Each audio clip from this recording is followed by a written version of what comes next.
네, 안녕하세요. 주식은 역시 기리기리스의 기리십니다. 안녕하세요, 기리분들. 오늘의 경제 소식 빠르게 보도록 하겠습니다. 같이 공부하시죠. 렛츠 기리.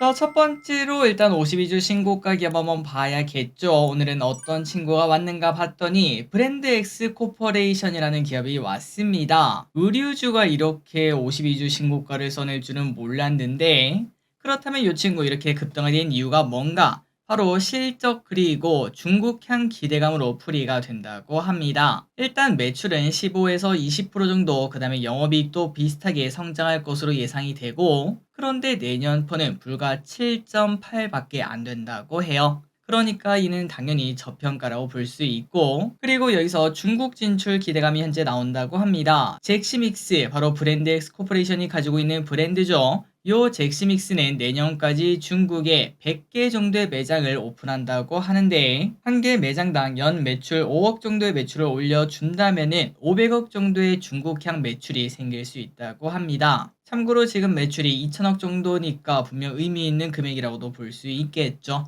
그래서 이러한 기대감이 나오면서 오늘 브랜드엑스 코퍼레이션 상한가 플러스 52주 신고가까지 써냅니다. 다음입니다. 바이넥스라는 기업을 보도록 하겠습니다. 이 친구 최근 바이오가 좋은 와중에 미국 생물보안법 때문에 그 수의 기대감이 CDMO 관련주, 특히 바이넥스에 나타나고 있다고 합니다. 그래서 이 바이넥스의 기관들의 목표가를 보면은 신영증권에 2.7만원이 있다고 하는데요. 아직까지도 충분히 상승 여력이 남았다라고 말할 수 있겠죠. 그리고 최근 들어 겉토양이 확실하게 터지면서 52주 신고가를 쓰는 모습입니다. 그리고 이 친구 CDMO 기업이라 그런지 다른 바이오와 달리 적자 기업이 아니라서 조금 더 마음 편한 투자가 가능하다는 것도 장점이겠네요. 그리고 신영증권이 봤을 때는 중국의 우시, 이 생물보건법 때문에 규제를 받는 우시를 대체할 수 있는 공장은 전 세계 4곳밖에 없다고 합니다. 그런데 아쉽게도 우리나라에는 없다고 하는데, 하지만 중소 CDMO인 바이넥스는 글로벌 고객사의 선택을 받을 가능성이 충분히 높은 기업으로 평가한다고 하네요. 자, 그래서 미국 생물보안법 이슈 때문에 이렇게 바이넥스라는 기업이 52주 신고가를 써내고 있는데,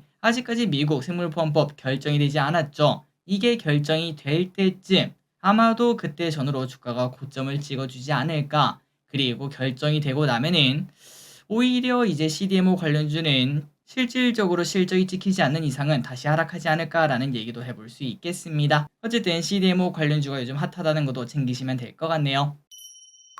다음입니다. 한온 시스템, 그 좋은 기업이 어쩌다. 자동차 관련주로 알고 있었던 한온 시스템 열관리 기업으로 알고 있는데요. 과거 코시국 전만 하더라도 10,000원이 넘는 기업이었고, 그리고 코시국 때 2020년인가 21년인가 그때 2만원까지 올라갔던 기업인데, 그런데 지금 주가는 4,490원으로, 그리고 일봉을 봐도 정말 끔찍한 흐름을 나타내고 있습니다. 그렇다면 그 이유가 뭘까요? 당연히 실적 악화겠죠. 영업이익이 전기차 수요 둔화에 따라 급격히 하락하는 모습이라고 하고, 이 와중에 한행코가 한온 시스템을 팔고 나갈 것으로 보이기 때문에, 그러니까 오버행 리스크가 존재하고 있기 때문에 주가가 지속적으로 하락하는 모습이라고 합니다. 다만 한온 시스템 매출만 보자면 계속 증가는 하는 모습입니다. 다만 이 와중에 영업이익은 딱 지금까지 약해지는 모습을 보여주고 있는데, 하지만 이제는 다시 상승할 것으로 본다고 하고, 내년까지 올해 대비 영업이익이 30%나 증가할 것으로 본다고 하더라고요.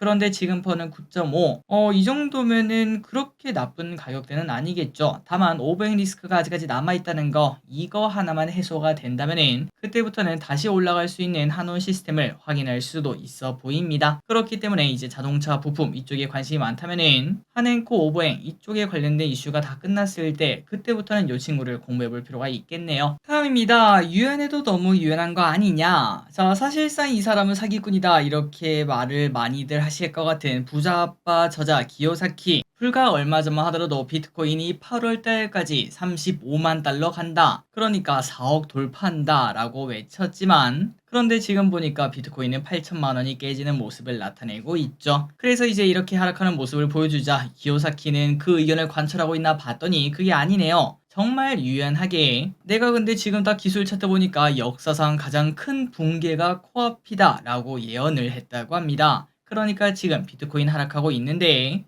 비트코인뿐만 아니라 전 세계 모든 자산의 가격이 1년 넘게 폭락을 할 수 있다는 거죠. 그리고 그 하락은 내년까지 이어지다가 내년 말부터 강세장에 돌입해 우리가 꿈꾸는 미래 기다림의 보상을 받을 수 있을 것으로 본다고 합니다. 이제 뭐 그런 말이 있지 않겠습니까? 고장난 시계도 두 번은 맞는다. 과연 기요사키 이번에는 맞출 수 있을지 확인해 보도록 하겠습니다. 다음입니다. 두바이 초콜릿 없어서 못 먹어요. 사실 뭐 기릿의 발행이 올라왔다면 이제 유행은 절반은 지나가고 있는 거 아닌가라고 볼 수 있는데요. 어쨌든 두바이 초콜릿이 SNS 유행을 타고 이제는 편의점까지 들어가고 있다고 합니다. CU, GS, 세븐일레븐, 이마트24 등 두바이 초콜릿을 이번 달에 출시한다고 하며 일단 CU에서는 큰 인기를 끌고 있다고 하네요. 자, 그나저나 두바이 초콜릿이 뭔데 사람들이 이렇게 찾는가 봤더니 왼쪽에 보이시는 것처럼 이런 색감을 가진 초콜릿을 말을 한다고 합니다. 그리고 이 두바이 초콜릿은 한 유명 음식 인플루언서가 두바이 초콜릿을 먹는 영상을 올린 후 그때부터 사람들의 이제 궁금증을 자극했나 봐요. 그 이후로부터 크게 유행하기 시작했다고 하며 그래서 지금 네이버에 기르문을 한번 이렇게 두바이 초콜릿을 쳐보면은 만들기 키트 혹은 만든 초콜릿을 직접 하는 것을 확인할 수 있다고 합니다. 그런데 가격대가 생각보다 훨씬 더 세서 아마도 많은 기르문들은 놀라실 것 같네요. 그리고 참고로 이렇게 키트로 파는 경우가 많은데 그 이유는 이 두바이 초콜릿의 본점이라고 해야 될까요? 그거는 두바이에서만 팔고 있다고 합니다. 그리고 두바이 외로는 이거를 반출하고 있지 않기 때문에 결국 우리가 이거를 먹는 방법은 두바이 가서 먹던지 아니면은 그 제조 방법 그걸 보고 따라서 우리가 만들어서 먹는 방법 이거밖에 없다고 하네요. 어쨌든 요즘 두바이 초콜릿이 유행이라고 하고 그다음에 뭐 대형 카페나 그런 곳을 가도 이렇게 비슷한 그러한 제품을 확인할 수 있다고 합니다. 다음입니다. 원전 관련 이야기 해볼 수밖에 없겠습니다. 원전의 나름 진심인 기릿 아마도 기름도 한 2달 전부터 느끼셨을 것 같아요. 오늘 또 관련 소식을 보도록 하겠습니다. 윤 대통령이 나토에 참석하기 위해서 오늘 출국한다고 하는데요. 그리고 이 나토에서 일정이 중요하죠. 체코와 정상회담이 예정되어 있습니다. 자, 과거 UAE 원전을 수주했을 때 그때가 2010년인가 그랬습니다. 저 기릿은 솔직히 그때의 기억이 하나도 없지만 나름 극적으로 우리나라와 이제 UAE 정상회담이 있고 그때 이후에 수주 발표가 있었다고 하는데요. 그렇다면 이번에도 혹시 그럴 가능성이 또 나타나는 거 아니냐 이러한 기대감이 오늘 원전주에 반영되는 모습입니다. 참고로 체코 원전 수주는 이번 주까지 발표 기한입니다. 그렇기 때문에 이번 주에 주가가 반응할 수도 있고 체코 정상회담 이후에 어떠한 결과가 나오느냐에 따라서 주가 변동이 커질 수 있다는 거 확인하시면 될 것 같고 그리고 혹시나 주가가 이제 뭐 앞으로 한 2, 3일 정도 주가가 오른다고 하더라도 혹시나 원전 수주에 실패를 한다면은 주가가 오른 거에 최소한 반 이상은 반납할 수 있다는 거 이 점도 확인을 꼭 하셔야 될 것 같습니다.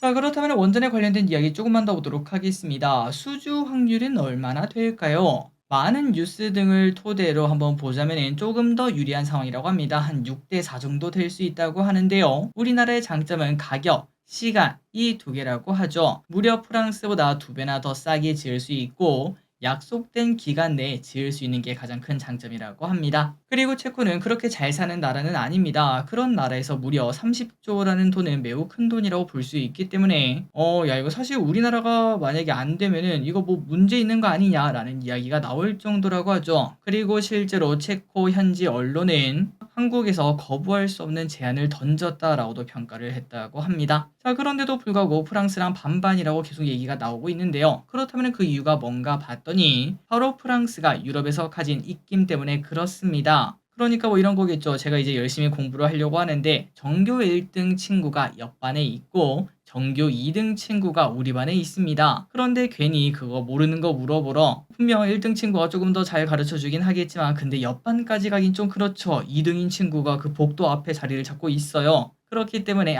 이걸 가야 되나 말아야 되나 그러한 고민을 하고 있는 게 체코 아닌가라는 얘기가 나온다고 합니다.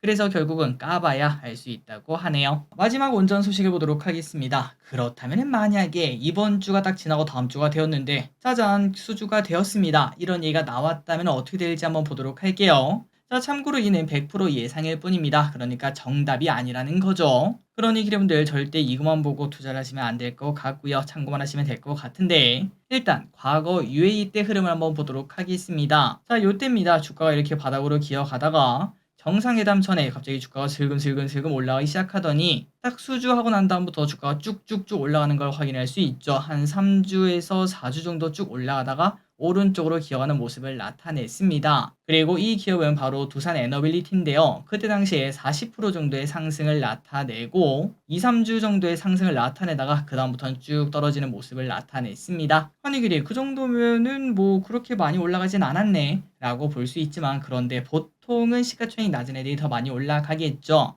상대적으로 시가총액이 낮은 친구들은 한 3배에서 5배 이 정도 한 달 정도 올라가는 모습을 나타냈고, 그만큼 뜨거웠다라고도 볼 수 있기 때문에, 그렇기 때문에 이번에도 혹시나 우리가 다음 주가 되었는데 수주가 되었다는 소식이 나오면은 갑자기 상승 출발을 하지 않겠습니까? 그때 이거 매수를 해야 되나 말아야 되나 고민이 되지만, 과거의 흐름을 보자면은 결과가 나온 뒤에 수주를 했다면은 매수를 하는 거는 충분히 좋은 전략이 될 수 있겠습니다. 물론 변동성이 당분간은 크겠지만요. 그리고 또 중요한 거는 이번에는 상황이 예전보다 더 좋습니다. 만약에 수주가 된다고 하면은 그 수주 기대감뿐만 아니라 앞으로 SMR 기대감도 분명 남아있기 때문이에요. 또한 체코 원전만 있는 게 아니라 지금 현재 전 세계가 원전을 지는 그런 분위기를 나타내고 있기 때문에 추가적 원전 수출 기대감이 터져 나올 수 있다고 합니다. 그래서 결국 이번 체코가 설령 되지 않는다고 하더라도 당분간은 뭐 주가가 하락할 수 있겠지만, 그 이후에 결국 몇 개월 후 또 다른 수주 기대감이 나오며 주가 상승을 기대해 볼 수 있다고 합니다. 어쨌든 과거에는 수주 이후에 한 달 정도 주가가 올랐다고 하는데, 이번에는 어떻게 될지, 일단 수주에는 성공할 수 있을지 한번 보도록 하겠습니다. 다음입니다. 냉동김밥이 그렇게 잘 팔린다며? 작년부터 미국 시장에서 냉동김밥이 수출 호재를 보여주고 있죠. 그리고 사조 대림은 지난달부터 냉동김밥 미국 수출을 시작했는데 이로 인한 호실적 기대가 된다고 합니다. 지난 4월부터 미국행 배에 실려 나간 물량은 총 35톤으로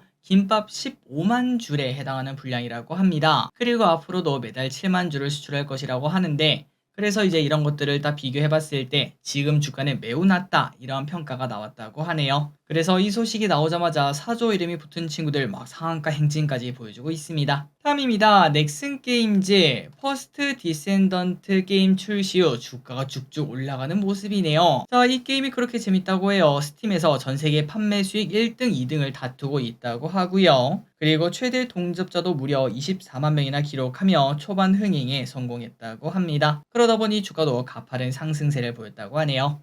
지난 2일 해당 게임 출시 5일째 상승세를 넥슨 게임즈가 보여주고 있는데, 2일부터 오늘 최고까지 벌써 50%나 상승을 했습니다. 혹시나 여러분들 퍼스트 디센던트 요 게임을 해보셨다면은 간략한 평가, 그 다음에 앞으로도 더 좋을 것 같은지 그런 것들을 댓글에 남겨주시면 감사하겠습니다. 다음입니다. 올해 상반기 외국인의 매수세가 유독 두드러졌죠. 실제로도 그렇다고 합니다. 1998년부터 집계를 시작했는데 집계를 시작한 이후 반기 기준으로 역대 최고 수준이라고 하네요. 올해 상반기 동안 그렇다면 얼마나 샀나? 무려 22.9조나 샀다고 하고, 그리고 지난달을 기준으로 본다면은 전체 상장 주식 시총의 30%를 외국인이 보유하고 있다고 합니다.